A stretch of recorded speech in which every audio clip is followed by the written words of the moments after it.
Yamamo akwaba Afrika siabono enchiremu ankasa eni. Ghana mrashebedwam eye achiamehene Right Honorable Aban Kings for Sumana Papen Edenkra Bako Mienu Emiensa Ede ma my Ghana mrashebedwafo nyina ne say o ma Ghana yetim sese no ye na tena ye yen ensuo ana afin so akwaya hodo twa ye ho ahia ene Ghana de hye bimfudie nyina da ena ese ni nyina da ene say galamse ne Ghana timamufo ede onwa aforoforo ma me kese o my Ghana bebe ye kwura sese ni nsompo bedu bebe no ehon be di ye pa ede moman nene ebram kopia masebedwam ene masebedwuma twa mahene ede to masebedwofo na nimu se sade yakono masebedwofo ntumi ntenase enfa wonmo ho enfolefole galamse tom na enkoba ne sei sabe momo ya masebedwafo mo hya mra ma Ghana empanifo ne oman mu nyina di so ne senti Ghana fo nyina humi se mo ya nimunyamfo a wonom ehwe mudwumadi esua ne senti wonim se ya Ghana masebedwani de bo homoden sei efiri na ekọ wonim se galamse ne wutu bia chai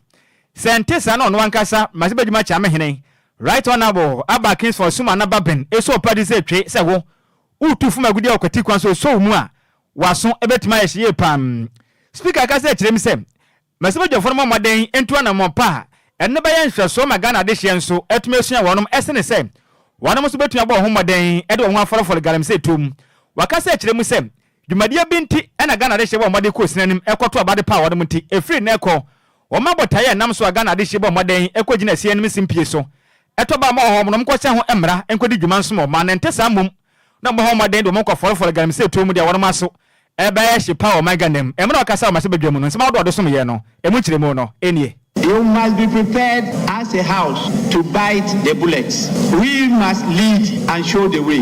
And please, if I get any information that any of you is involved in Galamsey, we will start taking the necessary action from the house. Please, if you know them, submit their particulars to me. To be a member of parliament is not an easy thing. Just to be left to a subcommittee to determine your fate. I resisted it.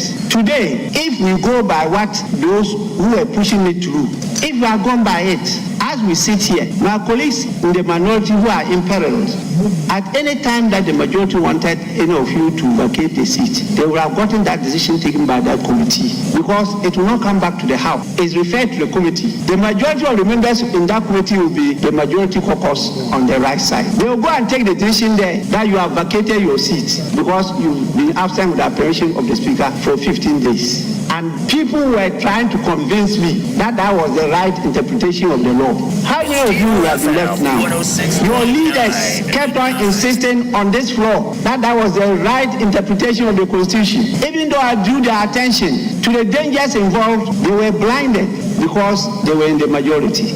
I'm sure now they will see the wisdom of that decision. Many people criticize me and I stood my ground, and I'm sure I've been vindicated. So sometimes when I take time to pontificate, as some people refer to it, please, it's good for you to listen. Any awoti ye Ghana masebedwam achiamehene Right Honorable Aban Kings for Sumana Papen nene ene ati ye. Yanto akasebo ne so ne engyina galamse hu sensema na Environmental Protection Authority for eden hyehyaya abetudwa chese ya de a efomagudi etu no ewose etuba awieye kra esan ya gudi omutu a enfamra kran so nti no ya de o my Ghana ya pomudin eho abaye ohaw kese pa chese enye asem ketua nti our statement aye acting chief executive officer Professor Nana Ama Brown Kluche ebe sani ye na o chese ya de a EPA for HSA ansa na obetu efomagudie no so hu se efaga na ye mramu ama wakosere kwan ni ama okwan ni se kona kotu eye efomagudie na HSA ukotu a ha oman no ansa na wakwa kotu oma eye efomagudie no na akwa ye Protection Act ewon fimpim mienu ni aduonunum no eye at 1124 na EPA for HSA ansa na eye aban be ma ho kwan na nya de abetimi akotu efomagudie bia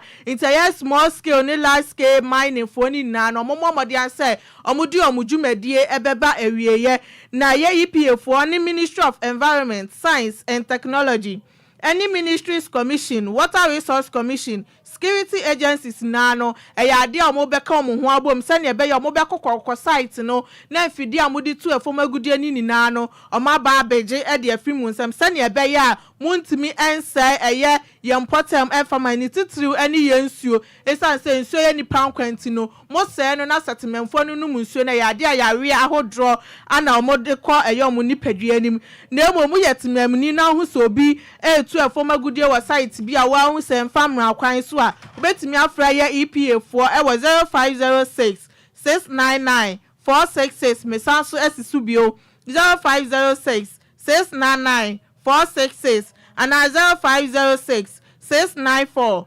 760 na fe wa from no wa report omo e de ama EPA for na ya de a professor Kluche so e ka se EPA for bom homodin ase na be ya ombebo ye mpotam ho ban to yetememufo anasa wa okabie wo mu no obetimi abon homodin na wa boa wom se na be ya ombesi eye afomagudie tu a emfamra kwan so no ano yentu akase abo no so ene yenkoso anyira mu wo man Ghana yamase bedwam na ndada ebetodwa etirem se fix the country openipo no ene da wono manom eye Oliver Becker Vamawo ebetna be fonten tan so Facebook ena obetwede to honom etim ze kopie wo man Ghana yamase bedwam a eye appointment committee for no wombo moden Agyei sika edifi nominees a Ghana man penin John Dramani mahana bo mudi so mkonkoso mo man Ghana ne senti one de wo kirem se sa appointment committee mpere fo mo de so mo atumi aloport o mo de akoma olane ache wo no na yade mo akogina emranom then se obeto dwa pe na appointment committee mpeni fo na ndrata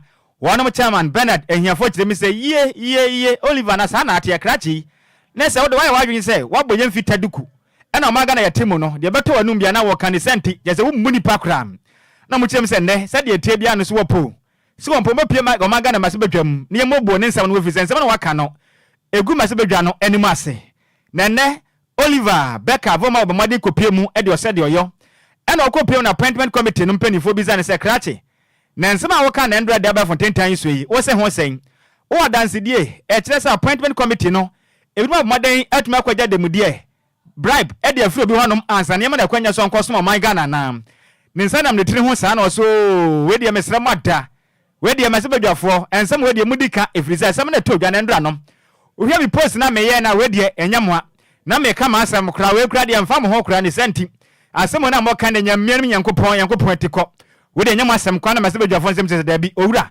wo ka say appointment committee a ewo mase bedwam no maga na yatim no nso appointment committee no ebi ni babia biem o maga na mase bedwa no so aye ba ko pe enti adenti ena wo ka ensem sei egu mase bedwafo na so we de mase bedwafo de mesra mo ada mane kokko twa de me kan yen manye ne ye fi se post we de na kan nyam na meka emre ne Oliver Becker mo bomboden se ode apachawo anasa chopper ede mase bedwafo ne nkoti ensema hodo tudwa that my post was not intended to disparage members of the committee, and I have not intended to say that members of this committee have received or demanded bribes from various individuals. At no point was my statement intended to communicate same, and for those reasons, I apologize. Mr. Chair, the reason why I have left the post on and not deleted it, in fact, I did contemplate it, was because I saw that the words had been twisted and that it became imperative on me that I maintain the post in its original form, that if I was questioned on it, reference can be made to be able to verify it. This is the reason why it wasn't deleted. So now that it's been resolved, will you want to pull it down? Mr. Chair, I am happy to. As the conversation has generated, as indicated, and the clarity has been brought to it, I'm happy to. John, you are hereby advised to also do a disclaimer of what you claim you are not responsible. Then we can pick it up from there. Most grateful. Enu achi ena Oliver Becker Vamawo ono ankasa ne lawyer ni ne den ade nana atodazi su kopie mum ena wo kire me se wo hwe ensema hodo a Becker de beto abonten na enya ade na ode appointment committee na mum enipa bi ena kwatwere bibi ede fa wono eno no de enya ono ankasa nsa no tweye nti sansem na ba abonten ma se bedwafo no emfa nche firi se enya ade a the client na aboni trimu poso bomboden no aka nsem begu ma se bedwafo no ehu efi eno so kire ni nsemu sei. My client says that he did not author the second post. In absolute terms, that's what he says. These are my instructions. If we have the text, it can be produce, but to see where it appeared from. Absolutely. It would appear as though the second text is the way it is couched. It's that has fueled the anger, if you may permit me, the anger and irritation of not only this honorable committee, but also the general public. Because that second post is tasteless. It's not right. So this is what I would say. Yes, I wouldn't. But this is his position. It's absolutely not his. Any awoti ye Oliver Becca former one wankasa ne ni den Nana ato dazi.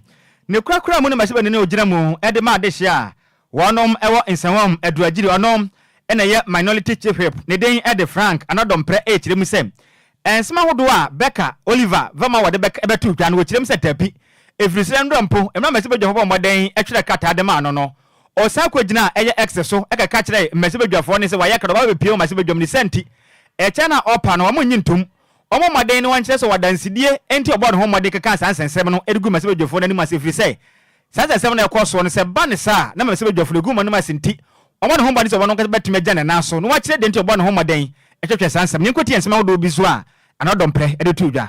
First of all, I find it strange. I find it very strange that all of a sudden you want to make an apology. Well, this apology is coming on the back of our invitation to you. And I put it to you that if we had not invited you, you would not have come out to apologize through your counsel. That will be my introductory remarks. Now, I want you to also appreciate, Mr. Fomo, I want you to appreciate, Mr. Chair, can I continue? When my colleague was speaking, we listened to him in silence. Yes, I want you to appreciate that this is an arm of government. Parliament is an arm of government. And you often go on social media to make all manner of comments. So at what point did you realize that a particular post was not attributable to you, and yet you stayed until you got an invitation from Parliament before you responded? Even after the invitation, you still went on and made further posts. Even after the invitation, you went on to make further posts. I am putting it to you that you have disrespected an arm of government. Your apology is an afterthought. You have no evidence of the allegation you threw to Parliament and the committee, and you are just on a frolic of your own, just to disrespect Parliament and talk about nobody was going to do anything.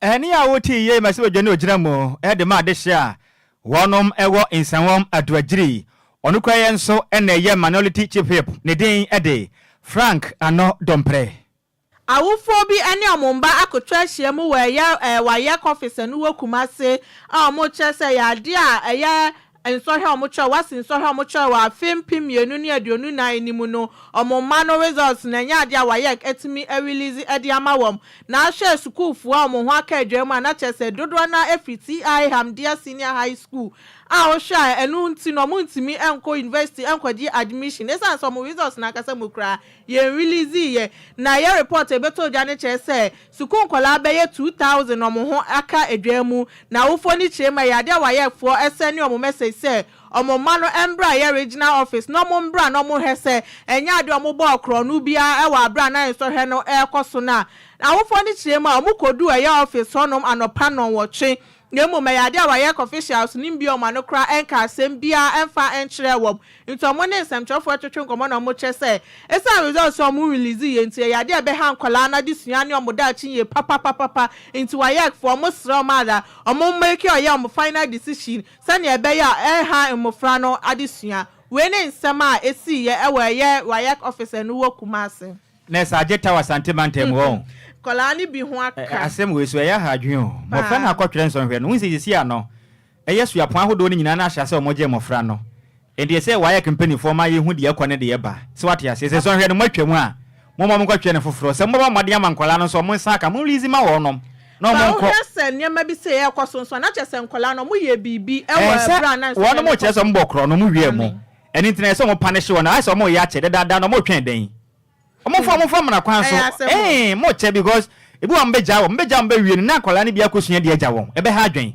enti we mom na mo to no mo ye ntentem yanto akase mo no fa ya nifa nkyere mu ewa adwuma ko edi anda wono mo so afro barometer mpeni fa bonten abekasa kyere mi se omaga na yatim sese no wo fa nipa mako edu edi gina ho no mo a o mo ye mbebro mu no adwuma ebetumi abo my Ghana etumi akon kan a emu nsia ebeka kyere wo se one mo kon eno bi mpo se mbetena o maga na fi se o maga na mutena no afono one mo kwa na bi se mebuni se na den Ghana ha na mufire adentina mo mpese mbetena Ghana mo kirem se hwe munnim nti ahokyere fita asabe etwe ya bo akoto edne beto anwo paradise woni bi na eka Ghana mebuni senti adwuma ni kureyim adentina yentena no se de ani edi kyerema no yakopa adwuma na yajem na afro barometer mpenifo nhwema ma ya kirem se wo hwe mfimpim ye na do na animu na adehye ebo maden etu kwan edo mani chama no na doso nye pa ni nyada na gina ho kire pa sika semti na Ghana mebun do wanada etumtu kwada o mani etumdi kiremu awama no ne na esi ameka sei wone mu kiremu sem o maga na de do na asan ka sei kiremu sei se de ekwei se de esi 2024 no 2025 ebetwam ebesena kura fi sem aho kire mo hunu ze nyade ya Ghana mpanifo betumi aso anu an mani mu emebu ni kiremu sem anyade ya Ghana de hye mpanifo adwene mebun no ho omu mi adwuma mebu ni nya bi nye dane da na mpanifo no edidi amen na mafo no egusu kira ho tirem ena obaware a sika twitwiridie untimi nya bi ni senti ama Adwoa Sikapa na so ya hye no be ma no kura opeso wa no ni se ni sika sem nyina basa wate ase ni senti ono mu tirem se de yakọ no so ya hwe ni yie po metu kwa akọpe ba bi akọtena akọpe sika ba ware o ma Ghana mu na de hye no enhwehwe ba o ma ye nyina kire se dodo na Ghana fo tu kwa akọ ni nyina da omu tirem se North America na Ghana for do na tu kan kom ebio de chat e kan ho bio nso eye Europe omu chem se hono mo de akwasibo ni kokokro mu de sika ho ni se de mo kwa bola mpo ma akwaye wo matesa bola mo nya sika be sesa na Ghana nso wo ba mo ho atimi ato mo ye pam embebu ni kirem se ahocha na ekoso no emu aten na no so aten dodo ni senti se be mo timi tira kro ema owuo emfo mo nko e wo ma mmobra anya japade mfa nya omusu enti wo metu kan akọ pa adwuma ya mo no na mo ba ma benya sika de behwe omo abusuafo fi se ahokyere koso Ghana mutumi tena hanom emuhia enkum wonom bium we ni nkrata hodo a efiri eye afro barometer penifo nchen ya ba tese Ghana de hye do na pese mutukwan ekwa na mesra mu ada US de mo hwe ni yevi say Donald Trump kire mi say deportation eguso e koso ni senti wo kwa wan hwe ni ya na mfa kwampa so a na waso akwa yeshi we ni ye gina we so ada ye ho ye ba de aka kire be so mo e wakasebo no emu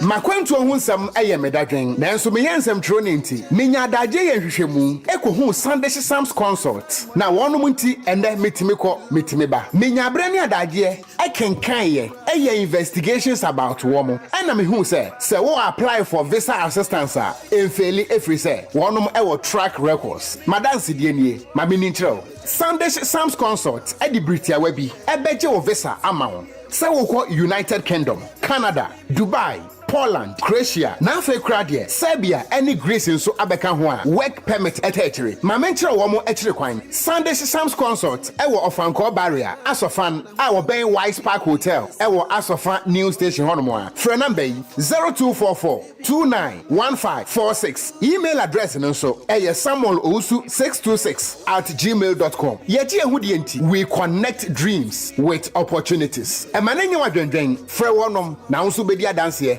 empo asede media Yamamo akwaba afiyen ko Facebook nsere ne yankenka Ghana fo adwenkyere wonom ede apa we every Derek ayete de wochem so hwe live edi free inkurakan wochem say good evening yenso yemawadwe pa we every set antobam ena wochere yen say ohwe live edi free malam ne din edi aka breastfeeding you yeda se pa ena wochem say enlise amanyoko no mpanifo ndi say na mote mugu mebru na ni mu ase titiriw ni agent no ana afin so ya grassroots fo no omu hwem se dwumade omo yeta amanyoko we ya chi pass nkunumdi abanene mo ba ye appointment ya ko no mebru no bia omu nya ahwe ni senti ede e pa na mo ka kire won we every set antobam ya dase wo fake odi free eye new prime station Kwame Nkrumah second wo kire mi se Mr Dr Opuni FA eye sedu agongo tese de mo ye free pa na se o maga na team se de abanse samba amra no anya dwuma bio Ghana ama Ghana da ben o chemse nche akese nkoma OT assistant secretary Greater Accra region na afin so Hajia Safia Mohammed MPP National Women's Organizer hopeful yo ya da se pa senior we so free coffee parliament no chemse Ghana mebu no o say youth are not lazy but our wicked leaders so chemse Ghana mebu no bo adwuma de nanso chese omaga na kan fo no mutrim ye den tremoden pa na maga na mebu no edwane we odifri eye agona bobi kuma na ode ba ye kofi parliament na ode we eba ebeso baba mahama boase de otirem se ena de Masebe Fompa, Mamenkana Bafuka, Parliament want to design special pension scheme for themselves. A BTE, a Binsun TE, Kragazing to incumbent or the Tobri DC, Mayor Mr. Isaac or Sahine for Sue teacher. You yadasa pa, say one so. With the way, everybody dread ye, ya bo Edia Remo, Ewa Nijidi, Kasebum, Sikapa, Fayako. Kwadwo eye video bi beto ojo a kire se o my Ghana yen nyum tuni Jerry anabadodo na friend okonfo kwade eye video beto ojo na kire se o hwe ya ade ni nipadua na enkoye kura ya ade ya we ani ni di akunye papa o hwe ya we a o yare na kire se afie twam ni na ya ade na o yare a kire se eye na adwum kura sabi ha ne kakra kire se enya asem ketwa ya ade na busuafo ne namfofo bo a ya senka ne ho betimi atono na social video na beto montina na chese ya dia still na yawe no egusu ne edi ako na ye omo a omagidi wo man mu ene ye ne fansefo abekasa echemu se ya dia okonfo kwa de ehia support ye papa into obi a enka no mbo mu abetimi aboa no sane ebe ye obetimi akoje ayawe hwe na bibia etimi akoso ye ede amano se kwade no still na pomuden no enkoyi kra edin pao se oka no nwum bi oboy se ifie nipa mekai yentie kakra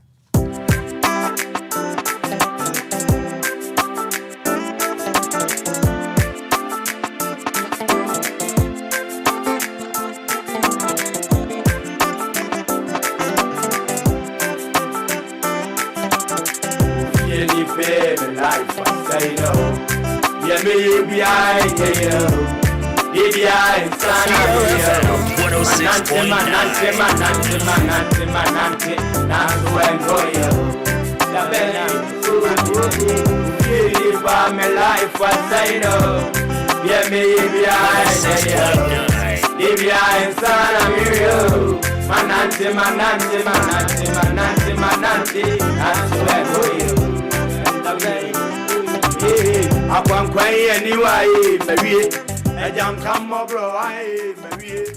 I comfort kwade o shen come to order that the man who say if ye nipa me life I say I reho say ye ni ankasa lim to ni comfort kwade ene infoni nanka ye pese ye video nanso ye machines no o manwe o mo se kire yen menim se kofitela ma o ma aduane ani de o mani abere pa o montumi mo video ni ma ye nka ye de to so ma behwe bi o Facebook no so I reho said the ne comfort kwade pa no jina ne naso no jina no perform ya hu se be manie Nyankopon hu no mobo na omfa ne nsanka na onsa ne yade ma efi se tebia o comfort kwade akomu no nyamyanim ne kure ni mesen afem we Ghana ni ya ba won chen sofa na min sofa o ma Ghana de hye dodo na titiri ni mebunu no eye afro barometer mpani for h dem se o ha mu chichemu aduosia baako 61% wanu mu chirem se o ma na adwuma nim ahokyere omuntumi ntenase ema ahokyere nka wene awale ho kura ya dintimebu ndodo na mpompeso ombe wan ne gene amanfro no kuru na mojeje e wokurum ha omukyere mi se sabe omuntumi ntena manim guase we ntankoso ntemutu kwan from anim e do mani de kyere amonone Ghana ni asemwe wote se emebu ni susu adwuma ni kurum ande omudwane akwa amonone a oman tete ne kan koso gira mebu ni so Ghana ni asem sei uso mi sei 053405019 053405019 na fin so 0593406565. Hello Majo. Nhyiraba. Sa kwade tema community 11 ma yentio. Bacho Majo. Meji so senior. Moni adwuma. Dada se. Em say e ka se adwuma ni Ghana ye boa. Ma emaburu no form ho nto aban ko a eso. Ne mumunu yemfansa no adwuma entity yen ho ebiom na yemma yeni nkum ensano dwuma so. Okay. Na ensano dwuma no Nhyiraba sa committee papa. Okay. Papa. Oh, okay. Okay. Madwuma ma kire nkwala ben wotwe. Free. Me dem say akwala obi owo ba a wo se akwala no pa dwuma sua onfa ne mra me kire na dwuma free me nye ne kapre yate me number opa me nya me number sak ye be ye ho adwuma nti wo de ye kire ne ye be kasa offline na ye no edi ho nkomo nya me wo hira opa. Hello Majo. le pato ye ja kacha kabewu this year. Aha, Dixon. Ba dako droba achem edikro.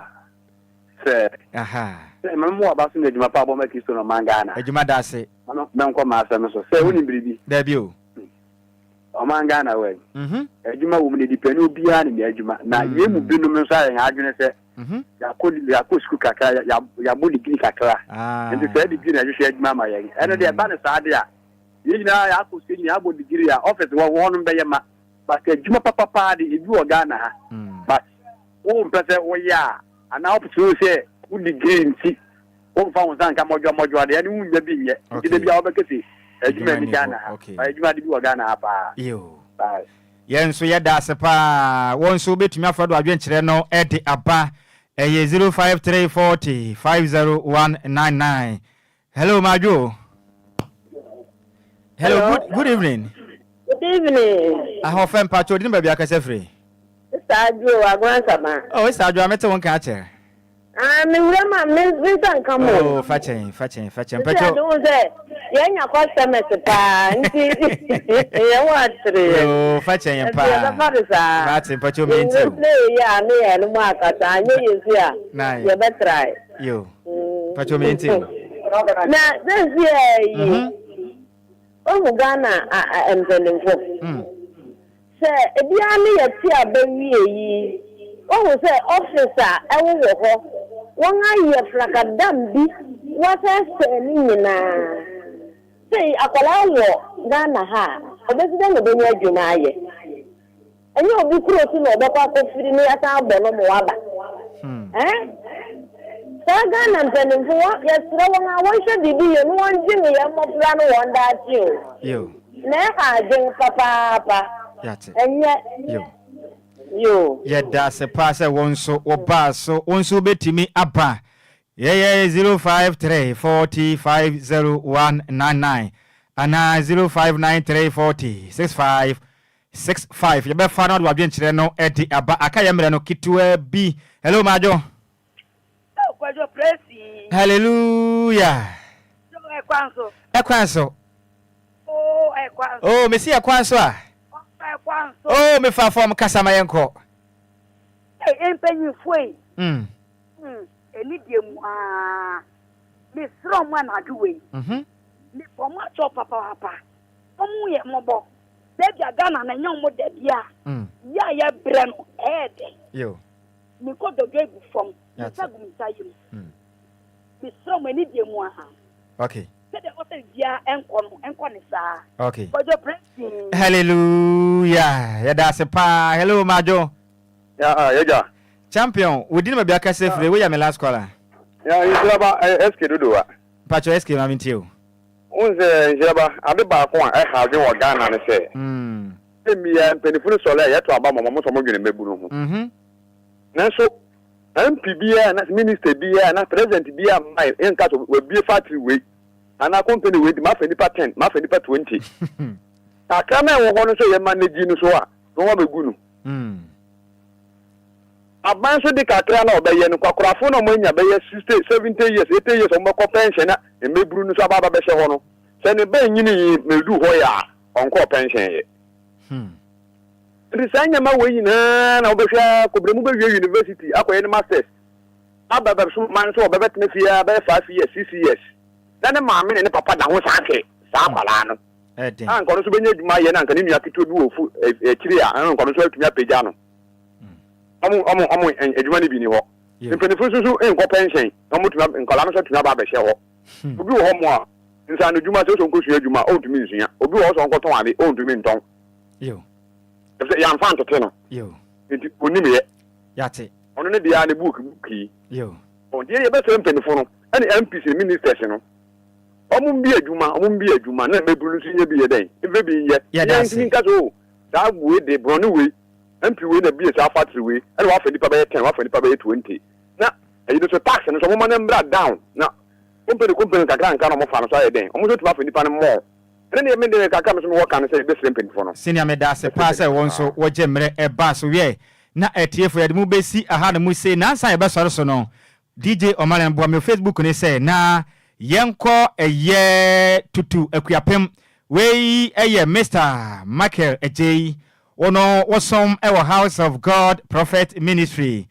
Everyone kasa woba obaba mame sewa na ochirim se odo ye panene wa wudane senti twede mpo Nyankopɔn omra wonsra bam omangwasra ne atom no emusu na nya kese ompeja ona humabro no odo kese awowo edema abusua no nyame ente nanim fancho na onye okese pa we happy birthday enko enfama Mr. Michael Agyei awo ufri tutu akuapem piemantemu wosom House of God Prophet Ministry. Everyone kasa woba mame se wanche no tim se Nyankopɔn onhyira no onye okese no ma atom ne ngwasra no enye kese pa no kyerem se ade a wopɛ na asɛm na so atempa nanso afi we kwa die obesesa afi nso next year me adom a ɔhye birthday no na kyɛde kɛse nso etai 20 wɔkyerem sɛ yɛmfa emau enmrem we nso every mianga sama wa fast ne din ade Vivian yeboa na ɔkɔ school ɛwɔ dunkwao nursing and midwifery training college na wɔkyerem sɛ na danfo baako ne din ade graduates mawisi we student dunkwao nursing and midwifery training college no wɔkyerem sɛ we fan na student a wo bɔ homodin ye pa na wo Queens hostel ni senti wɔkyerem sɛ ne wa wodai Nyankopɔn ompagya wo no nya wo kɛse no tinanim emfa nkyerɛw na ma wo nyansa nim dia wo moden atimi asua nursing ye na wo bana wo bɔ pane a watimi ama apakan ho atumi atɔnom na ne ho adodo ni senti bɔ moden asɛ bɔ moden aya kwadapa na Nyankopɔn betre wo hye ma yɛ kɛse ma wo nso da Ghana for etimi enya wo so emfa so nti happy birthday enko emfa ma Gladys mawisi awo uko school dunkwao nursing and midwifery training college dunkwa no fin everyone kasa wa down for Vivian yabo anche no sene yama awodapa we na Ghana for yegina wo sene kasa bude bunu kom se pon kasa bude mu semu for maze bebe entwene ebo mode se mu ede ma yen DJ Omalion and afin so DJ Kofita de ekopie mu Facebook no eso enani me ne besuma ni mire no edi ameje so Nhyiraba Kwadwo Sammy B bene Adwoa Agyei Sikapa yes so si na pakanji et watnase na kopama so nsema nkan so ya to so ede makasa fidie no enkosi da DLFM 106.9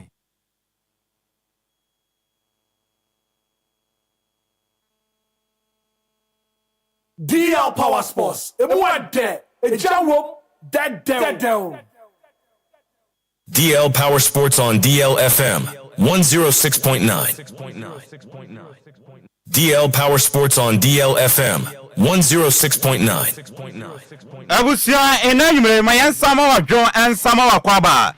Famra enkrampumpuni mantem ajiatu kasafidie kase ba kopesu deal ohani nsia echiripo enkron ene okuada nyumrembre redo se agudie momrantie esinkunya na agudie mu nsama wodo yakwakope ede akwakoma samufo watnase ajebre wu so asone so asamu kroje inteberi nyina wayi ede afim ni aka ede osiemu otiefo editie se wote ohwefo edihwe se ohwe ena yen okanfo nso no edika se yeka ene yede babesom eye agudie mu nsama ebu mfumpa di adane ene adencheche ewo Ghana bibrem ene broni kroso ewa manone yatoridin DL Power Sports ena nanyumre yede ebabesom yama wadwo ema wakwaba ene entena ne yamfa agudie mu nsam papa no emra emmesomo na mamemfa seda kese ema adwumaku ananyumre omukitaimu ema yedi DL Power Sports yi ebabesom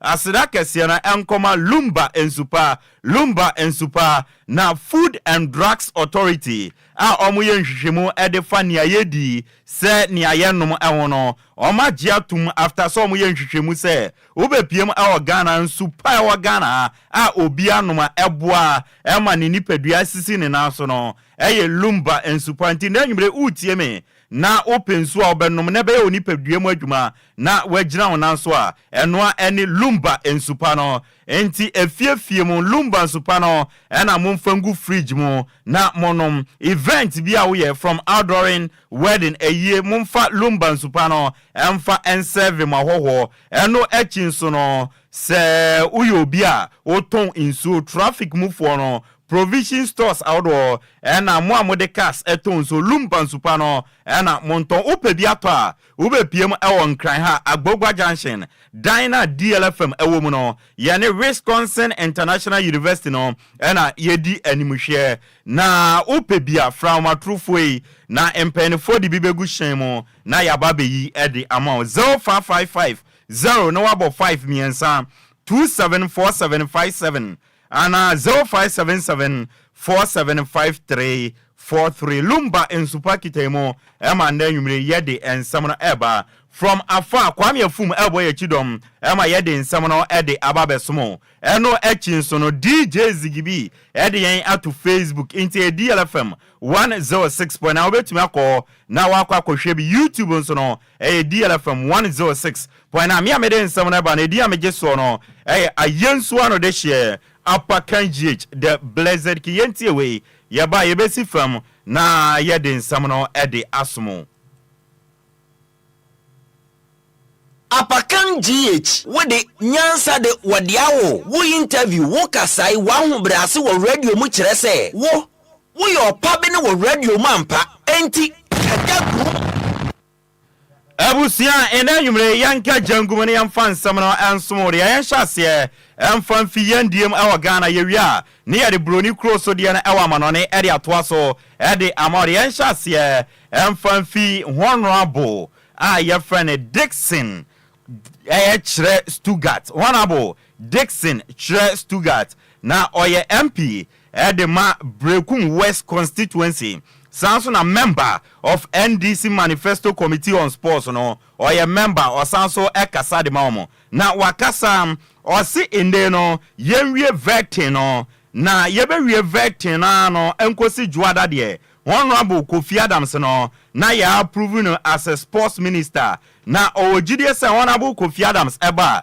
adwuma na animanim ya no ebe starte na afenso ojidie se Honorable Kofi Adams ebe bo adwuma improve yen sports okrodum na NDC amanyokuo no omo ne sports federations awodo no ebe ka bom akorabreti na omo hwe kwan a befa so ema sports no etumi etumpon o se NDC amanyokuo no omo ni suade hunu baako ene se 2026 World Cup Canada Mexico and USA no ombetumi qualify kobi uye no nsufiwa sports in general ewo Ghana no omo pese omo tumi improve no na boa ema bibia nso etumi fa ntoma pa efra Honorable Dixon chere Stuttgart na veteran menim say by next week Monday na parliament ya approve no or share jumasia you will see a lot of improvements in the system. Keep saying say baby I will say no you have to collaborate with all stakeholders. One, if you have a vision, the vision is to go to US Canada 2026. All other federations you be improve. We share your 2024 manifesto now. Be your spokesperson, so from A to Z I can tell you the key principles.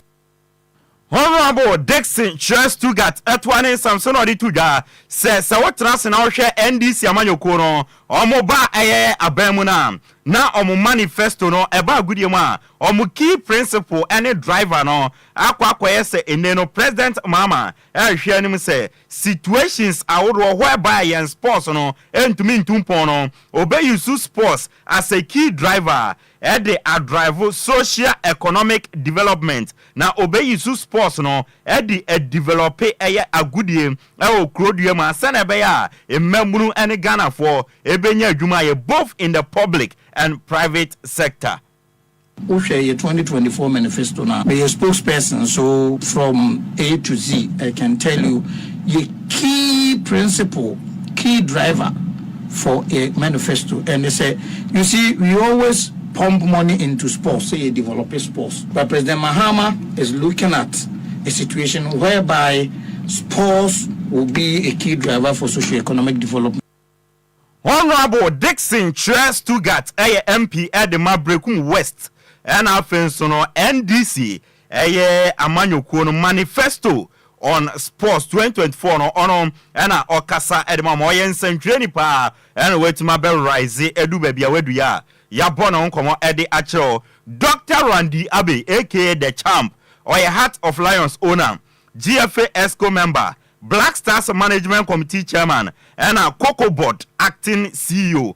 Na yebisa se Dr. Randy Abe aden nipa ba kope watase adwuma we nyina de abobo na ubetuma ye ni nyina na eno se Heart of Lions no eye ne de nemo enye day to day base eno rani boboku a ye friend Heart of Lions o mpenifo a o di team no ahye o nsa o mo rani enti se obeka chense adwuma bebrebe nyina ubetuma ya ebi wo ye part time base eno ye no including on one team Heart of Lions.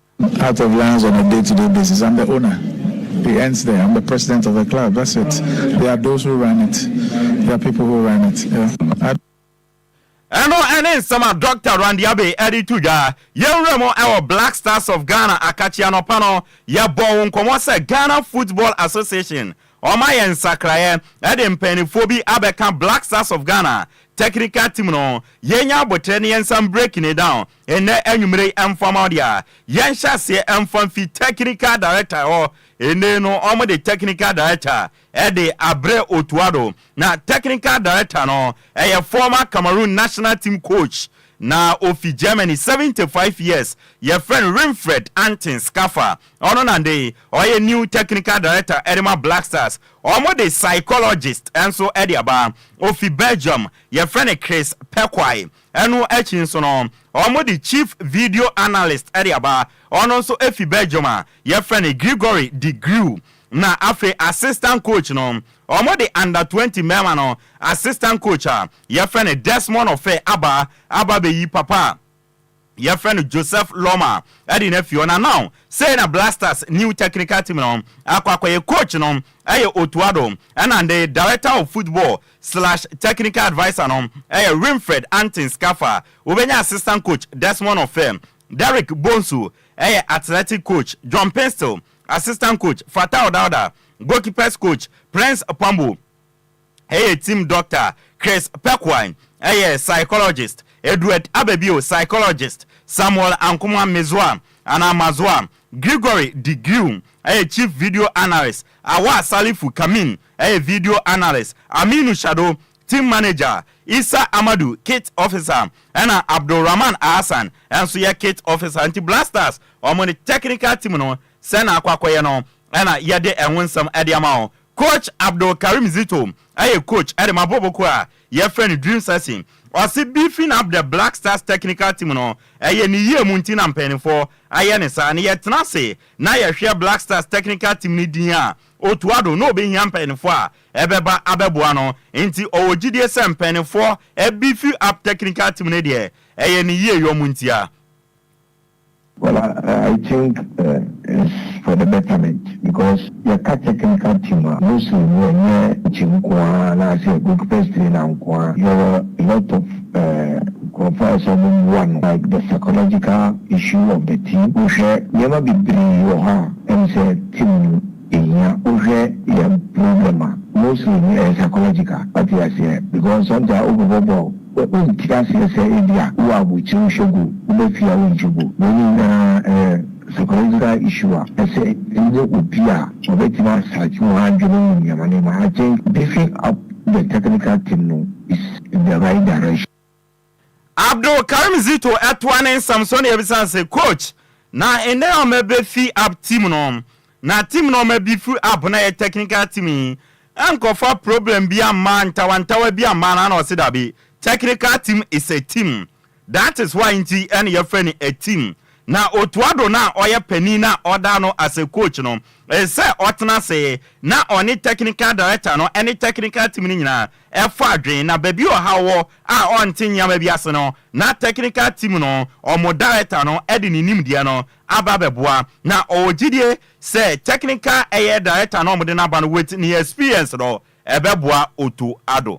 A team. That is why we call it a team. We are head of technical team. No, technical director, and then you sit together. You think about issues concerning the team or problems in Nyama in Adwoa. Until it's good rather to bring somebody or more experienced than the coach.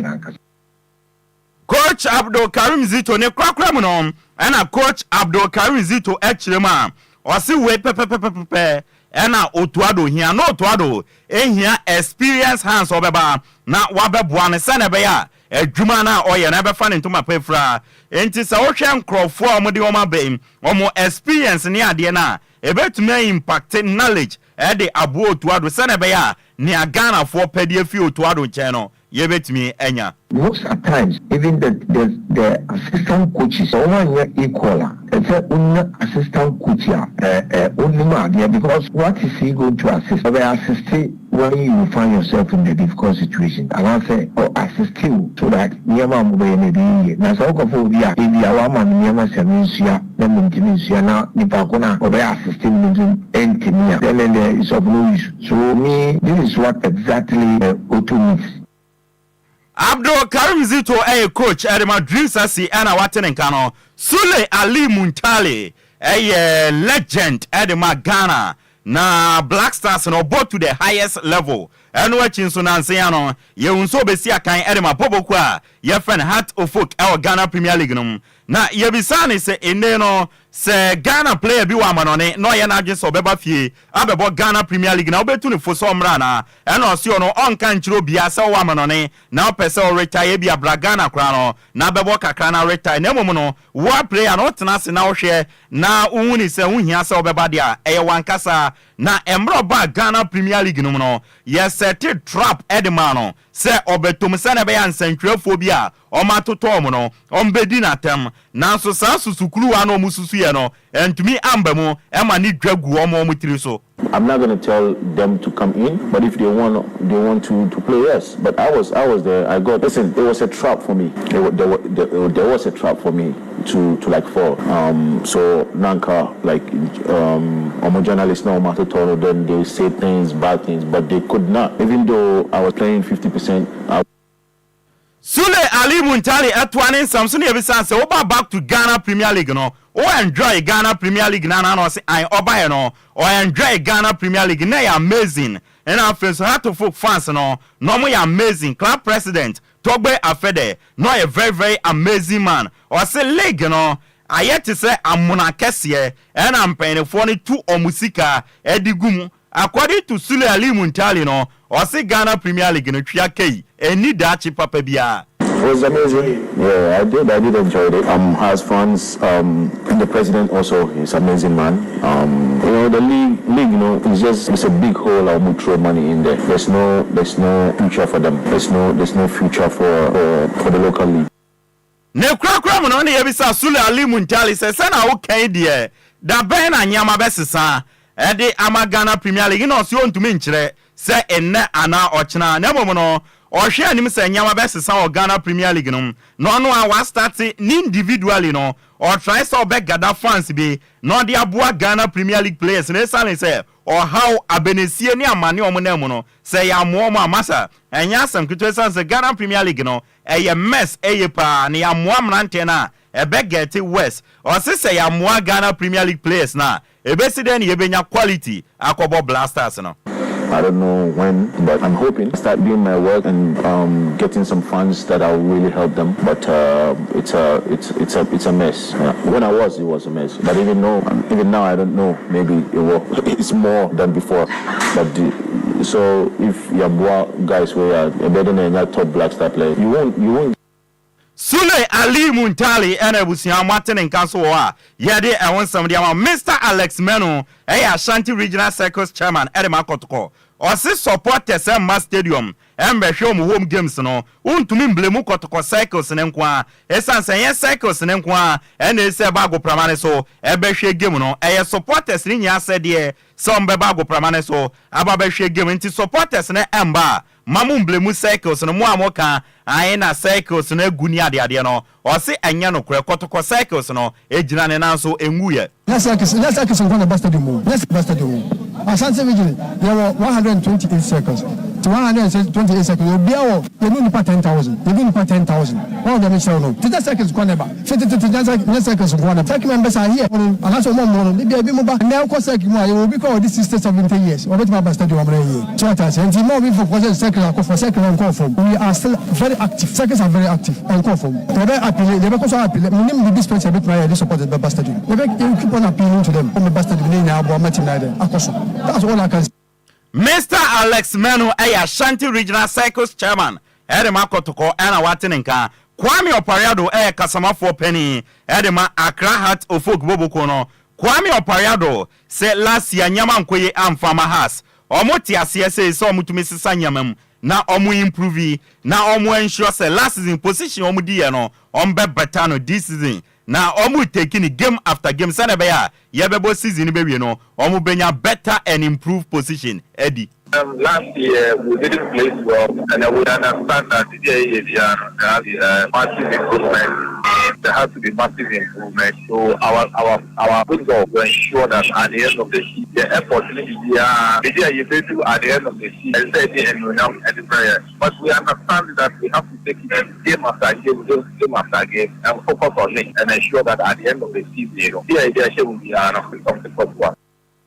Kwame Opariado Kasama for Penny, Edema Accra Hat of Folk Bobokono, and our Watininka, Yamfa Fienisi, na Yamono to Ewaman on any Yan Fancy dia. UEFA Champions League, match day 8, last game of the group stage, Basso and Nenme, Bono Chia, simultaneously, games and Babu Bossi, Nina Ebetoga, Yansha said ya were England on, a boy a non crown rather.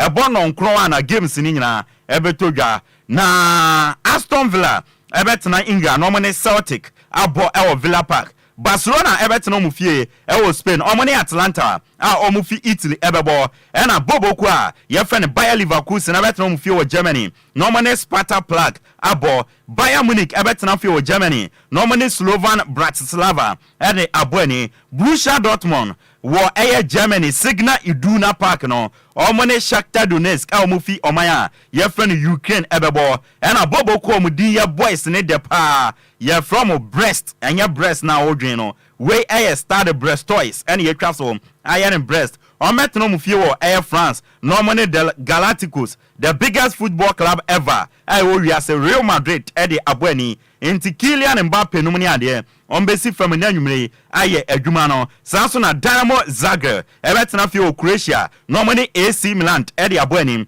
and Afensono, Girona, Everton Afi, now Omani Bobo Kwefen Asna, Eddie Abweni, Ewo Maya, Yefren Spain, Inter Milan and some, Everton Afi, Ewo Italy, now Omani Bobo Kwefen AS Monaco, Omufi France, Eddie Abweni, and Juventus were Italy no. Omane Benfica Omufi Portugal, Ebebo, Leo Metropole, Everton Afie, Ewo France, Nomane Feyenoord, Omufi Holland, Abo, and a Manchester City, and so Everton Afie, Ewo England, Nomane Club Brugge, Omufi Belgium, Eddie Abweni, PSV Eindhoven, Everton Afie Holland, Omane Liverpool, Omufi England, Ebebo, and a RB Salzburg, War Austrano, Omane Atletico Madrid, Omufi Spain, Ebebo, Sporting CP, Everton Portugal, now Omane Bobo Kwa, Yefren Bologna, Eddie Abweni. Ninsuwa, Yadi and one some area and a Stormgrass, Everton Fie, Normane RB Leipzig, Eddie Abweni, via B Stuttgart, and so Betnafie, Normane Paris Saint-Germain, Eddie Ayantams, Weno, a big game by all standard, and a Ebaso, and a BSC Young Boys, on Betnafie, Normane Krevna Vesda, and so Eddie Abweni, UEFA Champions League 2024-2025 season group stage, last round of game, and Ebaso simultaneously. And then you may they want some idea on table and Liverpool, Eddie can 21 points, Barcelona toss me 18, Arsenal toss me and some more 16, and 9 Inter Milan, almost so 16 points, Atletico Madrid toss almost 15 points, teams Nakano, at what was Susa Young Boys are, almost cut 36 positioner, almost only 3 pointer, Yade and want some. Ede asumo yam fast stories ne ba kumienu bi ento asoma na yenya na yam fancy dia Real Madrid akache no ende no sana medical bon common Kylian Mbappe waje La Liga player of the month of January no ede esini nanso a yabo enwon komo ede achiro na Manchester United akache no uremu ewo Italy a na Denmark for ewo left back bi your friend Patrick Dogu officially Manchester United and Patrick Dogu omo ewie bibia and a Man U esani leche ewie bibia Man U etua 30 million euros plus 5 million in add-ons na omo dia sign Denmark for akola your friend Patrick Dogu edina fi leche no abegina left back or abetwa ne wadre edi amabobo kwa your friend Manchester United medicals no is booked acha ochna obabe any medicals na wa be sign a long term contract edi amabobo kwa your friend Manchester United yede enwonsem edema Liverpool akache no Saudi Arabia for ni o ma FIFA omo be pie wa Liverpool akache se omo Uruguay striker your friend Darwin Nunes no omo peno na Liverpool se masa munim enam papa munim nampa emfa nche aboa pete Darwin Nunes ne yanton mumfi anko yanton ne anton ochina enti Liverpool for na apam Saudi Arabia for no e de afio makati se Darwin Nunes no omo nton ne anton achina Liverpool for right back bi your friend Trent Alexander-Arnold o England ni na Real Madrid for ni abre some right back wono Dani Cavaya wanyin so omunyo obi edene ba enti summer transfer window edi anim July no ombekwa kofa Trent Alexander-Arnold aba na waba be gina right back o na wabe pia edi amama yede awonsam edi amama Rio Ferdinand former Manchester United player yekobisa ne say nei se unya akwanya na recommend striker bi edi amama you so monko sana wan na obe recommend no sinsantweni mema wanu nsikra so monkofa Victor Osimhen ofi Nigeria obo edema Galatasaray on loan from Napoli Sabrantia no ententem mayu emo na emo sebe omoton na omonkofa Brantia your friend Victor Osimhen emfamfi Napoli mra na omesia kan fama wa yede wonsam edemom anwumre ya na Arsenal at a bid of 60 million pounds akopiemo Aston Villa akache se omo English striker your friend Oli Watkins no omo peniso mra na omesia kan fama Arsenal boboko no na 60 million pounds bid Arsenal ede ko Aston Villa so omo Oli Watkins no Aston Villa Agyei bid no na omo chichire na sabe dasbin bia wo omo office wo no omo di wura se Arsenal for no masa na mo anyone born say men na mo ye nanwumre ye kobo crucial UEFA Champions League game say na mo de bid abasa mo pay player masa mo mpe ba bi mfa kra na yanwene ye ho na mo Arsenal for so mo ma ba mumbu omo pushia se ombenya Oli Watkins ansa na transfer deadline day no aso no wabesia kan dia ma mo na ne kra ye sorry so no Tottenham Hotspur enso say Hurricane koye no goals no nshada masa na ene Democratic Republic of Congo omo Abrante friend Yuani Wissa Abrante we niti subruta na Yuani Wissa na Tottenham ani abre se omo peno from Brentford omra na omejire ni mombe strike na ombe tutun tranma nkomo twetwe no eguso ekoso bibia tutodi ndia January transfer window Tottenham ebesani Abrante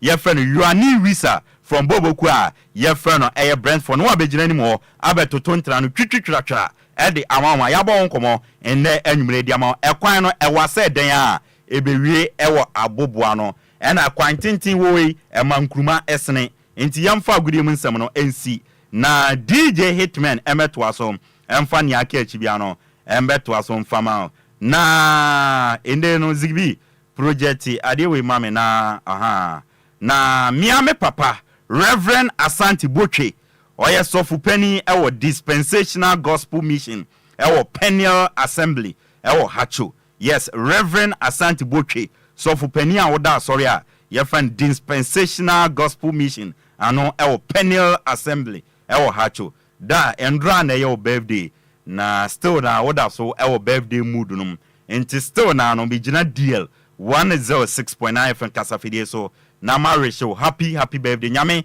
enko so anhira no anya okese akoma pe kita no onko so anto nkwanem na nyini che na ye nyame adwuma na ye nchirima ne so imparting knowledge efama ye enso wo ye ko DJ Hitman aba oba beto so Obu Rahman me shadow producer Obu Rahman me shadow producer o si onim DJ Hitman pa o si o share DJ Hitman ewo Barbering Saloon bi ewo Westland na o si utie Obu Rahman me shadow producer na anwumre ma minchia uye pa na miame bra penny Mr. Kofi Ayenu ayensu ano so wate utie na anwumre ma minchia one wife sister Mary na anwumre minchia omunyina from afar Kwame Afum ebo ye chidom ema ye de nsam ne bae Kwame Afum bibia be fine wate nyame ti ase nyame nso eka ho bibia ebe ye fine DJ Zigby edi yenko Facebook ema yede ensam no ebesomo nti Zigby yedase me amede ensam no ba ne di ameje so no eye ayensu ano de share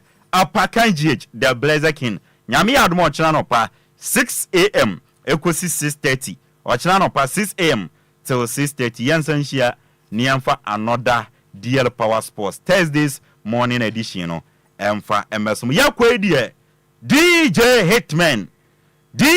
Hitman watana say or the Wednesdays edition of our so ne bamasa obewoso mu with enwumde kasadenia de o mesi show no en enwumre a one mesi nyama bebre ye ko o chana no past 6 am till 6:30 yen share the agudie mun sembeba now there DJ Hitman takes over your radio with Awoswo